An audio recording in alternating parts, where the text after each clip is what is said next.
खबर मां शेयर कंदासीं। थरड़ी मोहब्बत में मियादाद भणचे माल जे वाड़ी के वाही विकोड़े वई, जंहिंजे नतीजे में 2 मेहूं सड़ी वयूं आहिनि।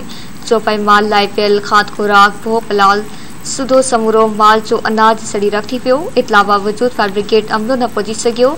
इलाइक़े वासियुनि पंहिंजी मदद पाण ते बाहि विसाइण में मसरूफ़ रहिया।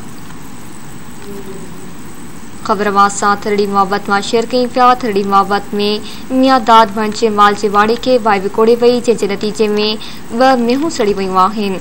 चौपाई माल लाइ पियल खाद खुराक भो पलाल सुधो समूरो माल जो अनाज सड़ी रखी पियो। इतला बावजूद फायर ब्रिगेड अमलो न पहुची सघियो। इलाइक़े वासियुनि पंहिंजी मदद पाण ते बाहि विसाइण में मसरूफ़ रहिया।